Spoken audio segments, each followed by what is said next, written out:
1970 மற்றும் 80களில் கலிஃபோர்னியா மாகாணம் முழுவதுமே ஒரு இருட்டில் இருந்திருக்கு. இருட்டுனா வெளிச்சம் இல்லாத இருட்டு இல்லைங்க. அவங்க எல்லாருமே ஒரு விஷயத்தை நினச்சி ரொம்பவே பயந்துக்கிட்டு இருந்தாங்க. அப்படி கலிஃபோர்னியா மாகாணம் முழுவதுமே எதை பார்த்து இந்த அளவுக்கு பயந்தாங்க? அவங்க எல்லாருமே நைட்டு தூங்கிக்கிட்டு இருக்கப்போ அவங்க கண்ணுக்கு நேராக ஏதோ ஃப்ளாஷ் லைட்டின் ஒளி வந்திருக்கு. அவங்க முழிச்சு பார்க்குறப்ப அவங்க பெட்டுக்கு பக்கத்துலேயே ஒரு நபர் நின்றுக்கிட்டு இருக்காரு. அவரோட முகத்தை ஒரு மாஸ்கால மூடியிருக்காரு. அவர் கையில் ஒரு துப்பாக்கியும் ஒரு கத்தியும் இருக்குது. அவர் இவங்கள்ட்ட உங்கள் உயிர் மேலே உங்களுக்கு ஆசை இருந்தால் நான் சொல்கிறத நீங்கள் எல்லாரும் அப்படியே கேட்கணும் அப்படின்னு மிரட்டுறாரு. கண்ணமிக்கிற நேரத்தில் பல பேரோட வாழ்க்கையை அவர் சின்ன பின்னமாக்கிட்டு போயிட்டே இருக்காரு. மொத்தம் 51 பெண்களை ரேப் செய்கிறாரு. அது மட்டும் இல்லாமல் அதில் கல்யாணமான பெண்களாக இருந்தால் அவங்க கணவர் முன்னாடியும் அவங்க குழந்தைகள் முன்னாடியும் பார்க்க வச்சு அவங்களாம் கற்பழிக்கப்படுறாங்க. இதில் ஒருத்தருக்கு ஒருத்தர் தொடர்பு இல்லாதனால அடுத்து அவர் எந்த வீட்டில் இந்த சம்பவங்களை நிகழ்த்த போகிறா அப்படின்றது போலீஸுக்கு ரொம்பவே ஒரு கேள்விக்குறியாக இருந்துச்சு. அவங்களால இதை சுத்தமாக யூகிக்கவே முடியல. அவர் அடுத்ததாக யாரை டார்கெட்டாக பண்ண போகிறார் அப்படின்ட்டு. ஒவ்வொரு முறையும் இந்த சம்பவங்களில் கொலை செய்கிறப்ப அவர் என்ன பண்ணுறாருன்னா அவரோட டெக்னிக்கை மாற்றிக்கிட்டே வராரு. இதனால போலீஸுக்கு அது மிகப்பெரிய தலைவலியாக ஏற்பட்டுச்சு. மற்ற சீரியல் கில்லர்ஸ் போல் இல்லாமல் இவர் தொடர்ச்சியாக ஒரே டெக்னிக்கை யூஸ் பண்ணாமல் பல டெக்னிக்கில் இந்த கொலைகளை நடத்திட்டு வந்துகிட்டே இருக்கார். இந்த சம்பவங்களால் பாதிக்கப்பட்ட பெண்கள் அந்த சம்பவத்தை ஒரு கெட்ட கனவாக நினச்சி அவங்களோட வாழ்க்கையில் அடுத்த லெவலுக்கு போகணும் அப்படின்னு அவங்க நினச்சிக்கிட்டு இருக்கப்போ சரியாக சில வருடங்களுக்கு அப்புறம் ஒரு ஃபோன் கால் வருது. அந்த ஃபோன் காலில் ஒரு குரல் கேட்குது. அவர் அப்படி என்ன சொல்கிறாருன்னா, நம்ம எப்போ இந்த சம்பவத்தை நடத்தணும்னு உங்களுக்கு ஞாபகம் இருக்கா அப்படின்ட்டு அந்த குரல் அவங்களுக்கு கேட்குது. அந்த மிரட்டல் குரல் அவங்களுக்கு அந்த சம்பவத்தை அவங்க கண்ணு முன்னாடியே கொண்டு வந்துட்டு போச்சு. 1986 இருந்து திடீர்னு இந்த கற்பழிப்பு மற்றும் கொலை சம்பவங்கள் நிறுத்தப்படுது. போலீஸ் தொடர்ந்து அவங்க விசாரணை பண்ணாலுமே யார் இதை பண்ணது அப்படின்றத அவங்களால கண்டே பிடிக்க முடியல. இந்த சம்பவங்களால் தொடர்புடைய அந்த நபர் பற்றி சின்ன தகவல் கூட கிடைக்காதனால அவனுக்கு அடையாளமாக ஒரு பேர் வைக்கிறாங்க. அது என்னன்னு பார்த்தீங்கன்னா ஈஸ்ட் ஏரியா ரேபிஸ்ட், சுருக்கமாக தி ஏர். அவனுக்கு இன்னொரு பேர் என்னென்னு பார்த்தீங்கன்னா தி ஒரிஜினல் நைட் ஸ்டாக்கர். அதாவது அதுக்கு அர்த்தம் என்னென்னா இரவு வேட்டைக்காரன்.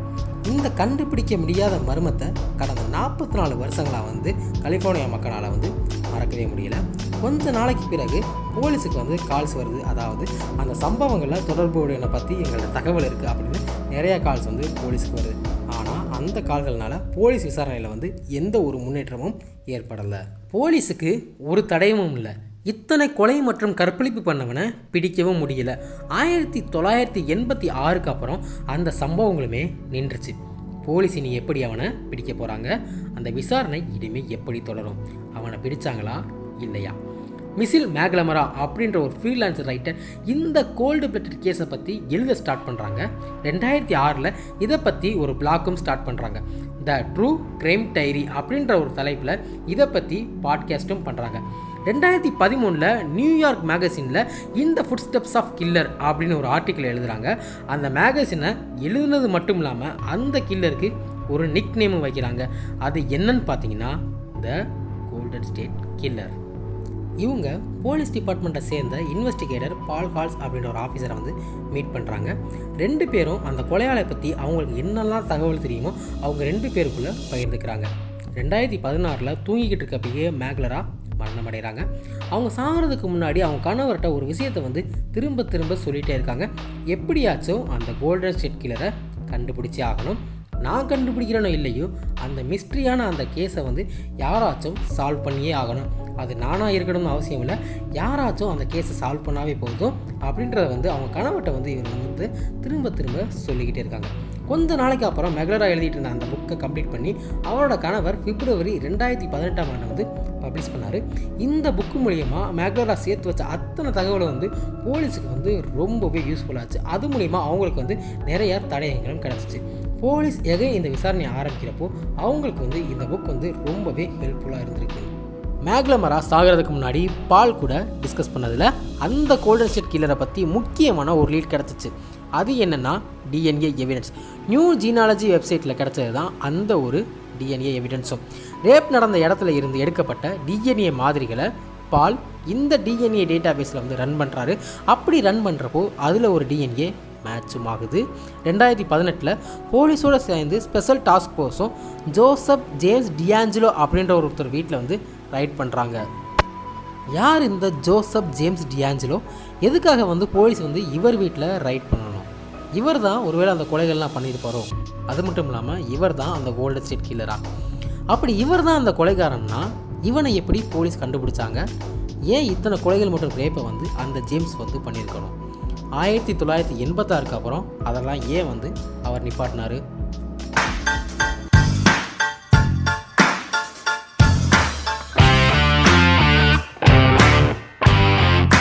இந்த ஜோசப் ஜேம்ஸ் டியாஞ்சலோ 1945 நியூயார்க்கில் பிறக்கிறார்.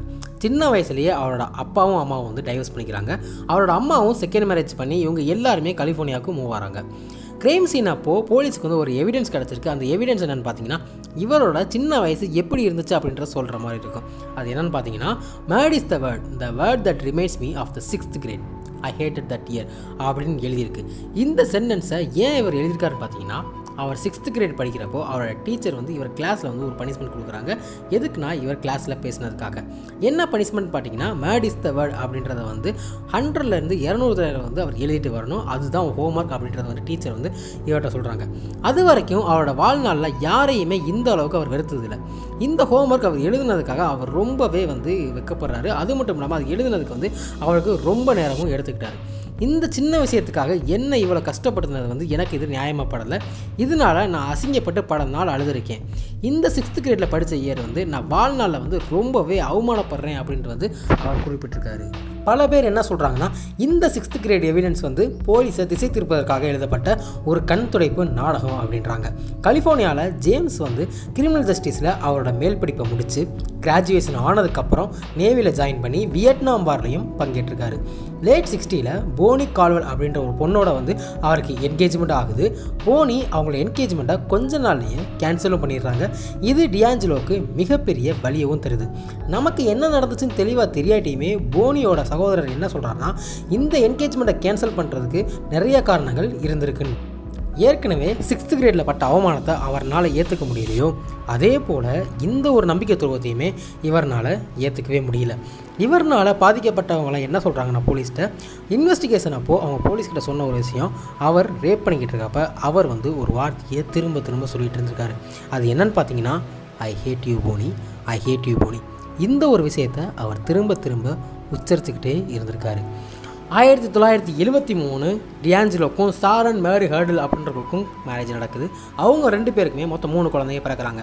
1974 போலீஸ் அகாடமியிலேருந்து கிராஜுவேட் ஆகி கலிஃபோர்னியாவில் ஒரு ஆஃபீஸரும் ஆகிறாரு. சரியாக அதற்கு அடுத்த ஆண்டு 1975 ஒரு போலீஸ் ஆஃபீஸர் வந்து ஒரு கிரிமினலை வந்து சுடப்படுறாரு. அந்த கிரிமினலை வந்து வைசாலியா ரான்ஸ்நாக்கர் அப்படின்னு வந்து ஐடென்டிஃபை பண்ணுறாங்க. எப்படி முன்னாடி கலிஃபோர்னியாவில் நடந்த கிரைம்ஸ்க்கு அந்த ஆள் அடையாளம் தெரியாதனால அவனுக்கு ஒரு அடையாள பெயராக ஈஸ்ட் ஏரியா ரேபிஸ்ட்னு வச்சாங்களோ, அதே மாதிரி இந்த போலீஸ் ஆஃபீஸரை சுட்டது யாருன்னு தெரியாதனால அவனுக்கு ஐடென்டிஃபை பண்ணுற மாதிரி ஒரு பேர் வச்சாங்க. அதுதான் விசாலியா ரான்ஸ்நாக்கர். அதை கொஞ்சம் கொஞ்சமாக இன்வெஸ்டிகேட் பண்ணுறப்ப தான் தெரியுது அதை பண்ணதும் இந்த ஜோசப் ஜேம்ஸ் டியாஞ்சலோ தான். 1976 அர்பன் போலீஸ் டிபார்ட்மெண்ட்டுக்கு வந்து ட்ரான்ஸ்ஃபர் ஆகிறாரு. இவர் வந்து ஒரு கிராசரி ஸ்டோர்லேருந்து ஒரு ஹேமர் திருடினதுக்காகவும் மாட்டிக்கிறாரு. அதனால அவரை போலீஸ் டிபார்ட்மெண்ட்டில் இருந்து எந்த ஒரு விசாரணையுமே இல்லாமல் வேலையை விட்டு தூக்கிடுறாங்க. வேலையை விட்டு தூக்கின கோவத்தில் அவர் அந்த போலீஸ் சீஃபை வந்து கொலை பண்ணிடுவேன் அப்படின்னு மிரட்டுறாரு. சரியாக 3 நாளைக்கு அப்புறம் அந்த போலீஸ் சீஃப் அவரோட வீட்டில் இருக்கிறப்போ அவரோட பொண்ணு வேமா போலீஸ் சீஃப்ட்டை வந்து என்னோட ஜன்னல் வழியாக யாரோ ஃப்ளாஷ் லைட் அடித்தாப்புல தெரியுதுன்னு சொல்கிறாங்க. சீஃப் வில்லிக்கும் உடனே வந்து ஜன்னல் வெளியே வந்து செக் பண்ணி பார்க்குறாரு.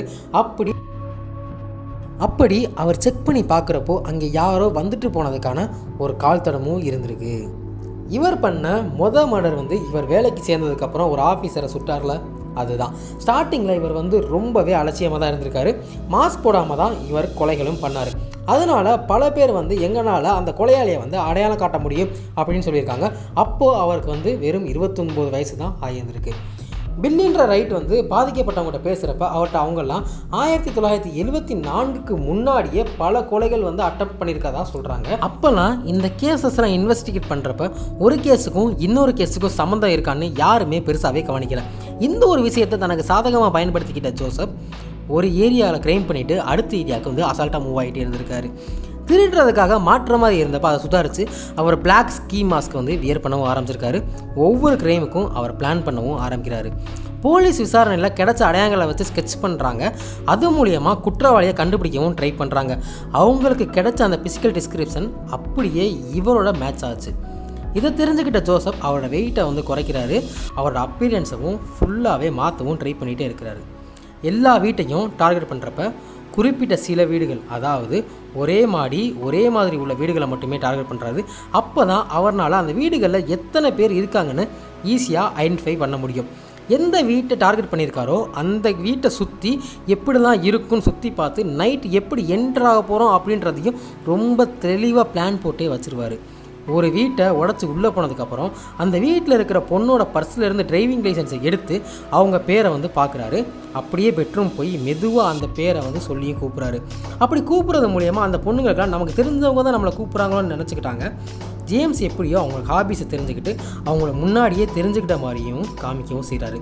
இது மூலயமா போலீஸுக்கு என்ன தெரிஞ்ச வந்துச்சுன்னா இவர் வேணும்னே தடயங்களை தப்பாக விட்டுட்டு போயிருக்காரு. எக்ஸாம்பிளுக்கு ஒரு மேரிடு கப்பல் போட்டை அவங்க இடத்துல வச்சுருக்காங்க. அதை பார்த்துட்டு இவர் அவங்கள்ட்ட நான் உங்களை லேக் பக்கம் பார்த்தேன்னு சொல்கிறாரு. அதே மாதிரி விக்டிம்ஸ்ட்டை இவரை பற்றி தவறான தகவலையுமே சொல்கிறாரு. அது என்னென்னா வெளியே இருக்கிற என்னோடய வேனை பற்றி நீங்கள் யார்ட்டையுமே சொல்லக்கூடாது அப்படின்ட்டு மிரட்டுறாரு. ஏன்னா அவர் ஒவ்வொரு இடத்துக்கு போக யூஸ் பண்ணுற வண்டி என்னென்னு பார்த்தீங்கன்னா பைசைக்கிள். அதுவும் அவரோட சொந்த சைக்கிள் கிடையாது, ஏதாச்சும் ஓப்பன் கேரேஜில் இருந்து திருடப்பட்ட பைசைக்கிள்ஸ் தான். இதனாலேயே போலீஸுக்கு அவர் என்ன வண்டியில் வந்தாருன்னு கண்டுபிடிக்கவே முடியல.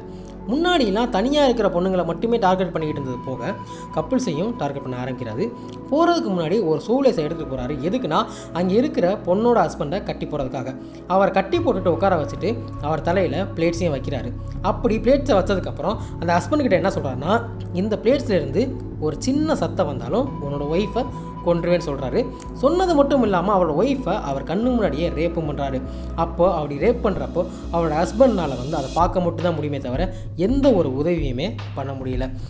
ஒவ்வொரு தடவையும் ஒவ்வொரு வீட்டுக்கு போகிறப்ப ஒரு வெப்பன் தான் யூஸ் பண்ணுறாரு. ஒரு டைம் கன் யூஸ் பண்ணுறாரு, இன்னொரு டைம் பார்த்தீங்கன்னா நைஃப். எந்த ஒரு இடத்துலையுமே தொடர்ச்சியாக ஒரே வெப்பனை அவர் யூஸ் பண்ணவே இல்லை. ஒரு டைம் என்ன பண்ணுறாருனா ஒரு வீட்டில் இருக்கிற ஃபயருக்காக யூஸ் பண்ணிக்கிற உட்டை வச்சு ஒருத்தரை அடித்து உட்டாலே கொள்கிறாரு. என்ன தான் தெளிவாக பிளான் போட்டு இந்த கிரைம்ஸ்லாம் பண்ணாலும் அவரால் ஒரே ஒரு தடயத்தை மட்டும் அழிக்கவே முடியல. அது என்னன்னு பார்த்தீங்கன்னா இவரால் ரேப் செய்யப்பட்ட பெண்கள் எல்லாம் என்ன சொன்னாங்கன்னா அவருக்கு ரொம்ப சின்ன ஆணுறுப்பு தான் இருந்துச்சுன்னு சொல்கிறாங்க. இந்த டீட்டெயிலை வச்சு இன்வெஸ்டிகேட்டர்ஸ் ரொம்ப சீரியஸாகவே இன்வெஸ்டிகேட் பண்ண ஆரம்பிக்கிறாங்க. லோக்கல் டாக்டர்ஸ் எல்லாம் போலீஸ் இப்படி சின்ன ஆணுறுப்போடு யார் வந்தாலும் எங்களுக்கு இன்ஃபார்ம் பண்ணுங்கன்னு சொல்கிறாங்க. ரேப் செஞ்சதுக்கப்புறம் மாட்டிக்காமல் இருக்க இவர் பண்ண ட்ரிக் என்னென்னு பார்த்தீங்கன்னா ஒரு விக்டிம் இந்த அசால்ட் முடிஞ்சதுக்கப்புறம் ரொம்ப நேரமாக பெட்டில் சைலண்ட்டாக படுத்திருக்காங்க. அவங்களோட பொண்ணும் பக்கத்தில் படுத்திருக்காங்க. அந்த அம்மா அந்த பொண்ணுக்கிட்ட கேட்குறாங்க உனக்கு ஒன்றும் ஆகலையில அப்படின்னு கேட்குறப்போ அந்த பொண்ணு அவன் இன்னும் போல இந்த டார்க்கில் தான் ஒளிஞ்சிட்டு இருக்கான்னு சொல்கிறாங்க. அவங்க பேசுகிறத கேட்டோன்னா டியாஞ்சலோ என்ன பண்ணுறான்னா அவங்க தலையை பிடிச்சி பெட்டில் தள்ளி தலையை பெட்டோடு வச்சு அழுத்துறாரு. அந்த இடத்துல அந்த பெண் பயத்தில் உறைஞ்சும் போயிடறாங்க. இப்படி பண்ணுறதுனால அவங்களால போலீஸை கூப்பிட முடியல. அவங்க பயத்தில் உறைஞ்சு போயிருக்க அந்த நேரத்தை சரியாக பயன்படுத்தி டியாஞ்சலோ எஸ்கேப்பும் ஆகிறான். கொஞ்சம் வருஷத்துக்கு அப்புறம் விக்டிம்ஸுக்கு டியாஞ்சலோ கால் பண்ணி கேலி செய்கிறான். கேலி செய்கிறது இல்லாமல் மிரட்டவும் செய்கிறான். இவரால் பாதிக்கப்பட்ட எல்லா விக்டிம்ஸும் இப்போ PTSD அப்படின்றத அஃபெக்ட் ஆகிருக்காங்க. அப்படின்னா post traumatic stress disorder. 1970 Carol Daly அப்படின்ற போலீஸ் ஆஃபீஸர் என்ன பண்ணுறாங்கன்னா 1970 இந்த ஈஸ்ட் ஏரியா ரேபிஸ்ட் பற்றி பேசுகிறதுக்காக ஒரு டவுன் ஹால் மீட்டிங் அரேஞ்ச் பண்ணுறாரு. மக்கள் எல்லாருமே இந்த சம்பவத்தை நினச்சி ரொம்பவே பயந்துருக்காங்க. அப்போல்லாம் ப்ராப்பர் செக்யூரிட்டி சிஸ்டம் வேறு இல்லைல்ல. அந்த கொஞ்சம் மாதத்தில் மட்டுமே 6000க்கும் மேற்பட்ட கன்கள் விற்கப்பட்டிருக்கு. மக்கள் அவங்க கதவுகளை ரொம்ப வலிமை பண்ணுறாங்க. காவல் நாய் வளர்க்குறது அப்படின்னு எப்படிலாம் அவங்க வீட்டை சேவ் பண்ண முடியுமோ அப்படிலாம் பண்ணிக்கிட்டாங்க. அந்த மீட்டிங் அட்டன் பண்ண ஒருத்தர் எந்திரிச்சு என்ன சொல்கிறாருன்னா இந்த ஈஸ்ட் ஏரியா ரேபிஸ்ட்ன்றது ஒரு பொய்யான ஒரு கதை. எப்படி தான் முன்னாடி தன்னோட மனைவி ரேப் செய்யப்படுறதை யாருமே விரும்ப மாட்டாங்கன்னு சொல்லிட்டு போகிறாரு. சரியா அடுத்த வருஷம் இவரும் இவரோட மனைவியும் எது இவர் பொய்ன்னு சொன்னாரோ அந்த ஈஸ்ட் ஏரியா ரேபிஸ்ட்னாலேயே பாதிக்கப்படுறாங்க. இந்த விஷயத்தை கேட்டோன்னா ஆஃபீஸர் கரோல் டேலி ஆடி போயிடறாங்க. அது மட்டும் இல்லாமல் அவங்க ஒன்று சொல்கிறாங்க, யார் அந்த ஈஸ்ட் ஏரியா ரேபிஸ்ட்ன்றமோ அவரும் அந்த டவுன் ஹால் நாள் மீட்டிங்கில் கண்டிப்பாக இருந்திருக்காதா அவங்க சொல்கிறாங்க. ஜோசப் டி ஆஞ்சலோ வந்து வேலையை விட்டு தூக்குனதுக்கப்புறம் இனிமேல் போலீஸ் ஆஃபீஸராக இருக்க முடியாது அப்படின்றதுனால சேவ் மார்ட் அப்படின்ற ஒரு கம்பெனியில் வந்து ட்ரக் மெக்கானிக்காக வேலை செய்கிறாரு. அவர் கூட வேலை பார்த்தவர் என்ன சொல்கிறாருன்னு பார்த்தீங்கன்னா, அவர் ரொம்ப நல்லாவே வேலை பார்ப்பார், அவர் பிஹேவியரும் நல்லா தான் இருந்துச்சு, அவர் மேலே சந்தேகம் வரும்படியாக அவர் ஒரு விஷயம் கூட பண்ணதில்லை, அவர் வேலைக்கு லேட்டாக வந்ததும் இல்லை, லீவ் போட்டதும் இல்லை அப்படின்னு தான் சொல்கிறாரு. சீக்ரெட்டாக அவர் தப்பையெல்லாம் நைட்டு தான் பண்ணுறாரு. 1986 அதை வந்து அவர் நிப்பாட்டவும் செய்கிறாரு. ஏன் திடீர்னு இந்த கொலைகள் பண்ணுறதை அவர் நிப்பாட்டினாரு யாருக்குமே தெரியாது. அந்த வருஷம்தான் தன்னோட கடைசி டாக்டர் வந்து பிறந்திருக்காங்க. இனிமேலும் இந்த சம்பவங்களை ஃபேமிலிக்கிட்ட இருந்து மறைச்சி இந்த சீக்ரெட்டாக மெயின்டைன் பண்ண முடியாதுன்னு நினச்சி கொலைகள் பண்ணுறதை நிறுத்தியிருக்கலாம். அப்படி இல்லைன்னா முழுசாக வேறு ஒரு உருவம் எடுத்து கொலைகள் செய்கிறத நிப்பாட்டாமல் இருந்திருக்கலாம்னு சொல்கிறாங்க. வீட்டை பொறுத்தவரை அவர் கோபமான ஒரு ஆள் தான். பக்கத்து வீட்டுக்காரங்க வந்து இவர்கிட்ட பேசுகிறதையே வந்து தவிர்த்துருக்காங்க. இவருக்குன்னு ஃப்ரெண்ட்ஸ் வந்து யாருமே கிடையாது.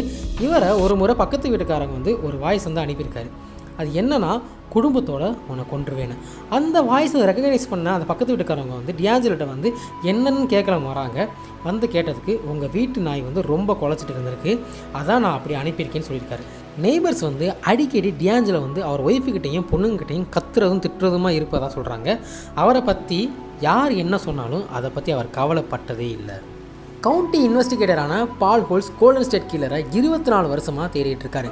ரிட்டையர்மெண்ட் ஏஜ் ஆனாலும் இந்த கேஸை சால்வ் பண்ணுறதுல ரொம்பவே ஆர்வமாக இருந்தார். கடைசியாக இவரோட சேர்ந்து ஒரு டிஎன்ஏ கம்பெனி வந்து வேலை பார்க்க ஒத்துக்கிட்டுச்சு. சம்பவ இடத்துல இருந்து எடுத்த டிஎன்ஏ மாதிரிகளை வச்சு ஆன்லைன் டேட்டா பேஸில் ஜனவரி 2018 ரன் பண்ணி பார்க்குறாங்க. அப்படி பண்ணதில் டியாஞ்சலோவோட தேர்ட் கேஸில் வந்து டிஎன்ஏ மேட்சாக கண்டுபிடிக்கிறாங்க. பால் ஹோல்ஸ் வந்து ஒரு டாஸ்க் ஃபோர்ஸை நியமித்து அவங்க ஃபேமிலி ஃபுல்லாக அனலைஸ் பண்ண சொல்கிறாரு. இதுக்கு முன்னாடி வர டியாஞ்சலோ ஒரு இடத்துல கூட சஸ்பெக்டாக வந்ததே கிடையாது. இவர் சக்ஸஸ்ஃபுல்லாக 44 வருஷம் தன் ஹைட் பண்ணி இவ்வளோ க்ரைமை வந்து பண்ணிகிட்டே வந்திருக்காரு. பால் ஹோல்ஸ் அவரோட பேட்சையும் கண்ணையும் சப்மிட் பண்ணுறதுக்கு முன்னாடி ஜோசப் டியாஞ்சலோ வீட்டுக்கு முன்னாடி உட்காந்து இத்தனை வருஷங்களாக எல்லா அட்டம்ப்ட் ஃபெயில் ஆனதை நினச்சிட்டு உட்காந்துருக்காரு. ஆனால் அப்போ கூட அவருக்கு தெரியலை டியாஞ்சலோ தான் இதை பண்ணதுன்னு. ஹோல்ஸுக்கு வந்து அந்த நேரம் போய் கதவை தட்டி டியாஞ்சலோட்ட வந்து அவரோட டிஎன்ஏ சாம்பிள்ஸ் கேட்கலாமா வேணாமான்னு யோசனை இருக்கார். ஆனால் அவனோட உள்ளுணர்வு நீ வந்து அவரை ஃபாலோ பண்ணு அப்படின்னு தோணியிருக்கு. ஸோ பப்ளிக் பிளேஸில் வந்து டியாஞ்சலோ வந்து ஃபாலோ பண்ணுறாரு.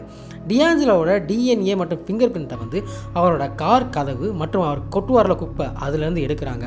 அதில் இருந்து டிஷ்யூ மூலயமா அவரோட டிஎன்ஏ மற்றும் ஃபிங்கர் பிரிண்ட்டும் அவருக்கு வந்து கிடச்சிருக்கு.